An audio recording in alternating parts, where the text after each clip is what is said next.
World കപ്പിലെ first semi final New Zealand south ആഫ്രിക്കയായിട്ട് നാളെ നടക്കുകയാണ്. അപ്പോൾ അതിൽ ഏറ്റവും കീ പ്ലേയേഴ്സ് നമുക്ക് ആരൊക്കെ നോക്കാം.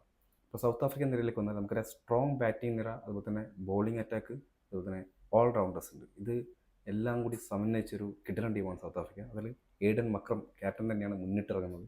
268 റൺസോടെ ടോപ്പ് സ്കോറായിട്ട് റൺ വേട്ടക്കാരിൽ അദ്ദേഹം 3-ാം സ്ഥാനത്തുണ്ടെങ്കിൽ റയാൻ റെക്കൽട്ടൺ തൊട്ട് പിന്നിൽ 6-ാം സ്ഥാനത്ത് 228 റൺസ് ഉണ്ട്. രണ്ടുപേർക്കും 125 വേല സ്ട്രൈക്ക് ആയിട്ടുണ്ട്. കിൻഡൻ ഡീകോക്ക് ഒന്ന് രണ്ട് കളികളൊക്കെ ഫോമിൽ വന്നിട്ടുണ്ടെങ്കിലും ഒരു മികച്ച രീതിയിൽ നിന്ന് പറയാനില്ലെങ്കിലും അദ്ദേഹം ഒരു സ്റ്റെബിലിറ്റിയോട് കൂടി തന്നെ കളിക്കുന്നുണ്ട്. ഡിവാൾ ബ്രൂസ്, കില്ലർ മില്ലർ അല്ലെങ്കിൽ ടേവ്ഡ് മില്ലർ, അതുപോലെ തന്നെ ട്രിസ്റ്റൻ സ്റ്റബ്സ്, ഇവരൊക്കെ തന്നെ മികവ് തെളിയിച്ച് കഴിഞ്ഞു. കോർബിൻ ബോഷും ലുങ്കി എങ്കിഡിയും മാർക്കോ യാൻസനും കഴിവ് തെളിയിച്ച് ബോളിങ്ങിൽ അവരുടെ സ്ട്രെങ്ത് എന്താണെന്ന് അവർ ഓൾറെഡി പ്രൂവ് ചെയ്ത് കഴിഞ്ഞിട്ടുണ്ട്.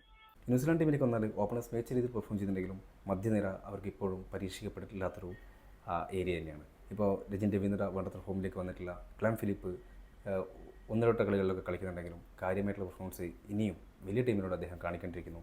ഡാരൽ മിച്ചലും അതുപോലെ തന്നെ ചാപ്മാൻ ഫോമിലേക്ക് വന്നിട്ടുണ്ട്. ഡാരൽ മിച്ചലും അതുപോലെ തന്നെ മിച്ചർ സാൻഡലും ഫോമിലെത്തിയാൽ ഒരു ബിഗ് മാച്ച് തന്നെ നമുക്ക് നാളെ എക്സ്പെക്റ്റ് ചെയ്യാൻ പറ്റും.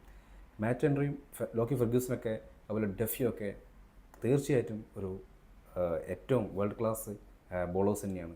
നമുക്ക് സൗത്ത് ആഫ്രിക്കൻ ടീം എടുത്താലും ന്യൂസിലാൻഡ് എടുത്താലും ബിഗ് ടൂർണമെൻറ്റുകളിലൊക്കെ അവരുടെ മികച്ച പെർഫോമൻസ് ചെയ്യാൻ പ്രാപ്തിയുള്ള ടീം തന്നെയാണ്. അവർ അത് പ്രൂവ് ചെയ്തിട്ടുള്ളത് തന്നെയാണ്. നമുക്ക് എന്തായാലും നാളത്തെ കളിയിലേക്ക് നമുക്ക് വെയിറ്റ് ചെയ്യാം.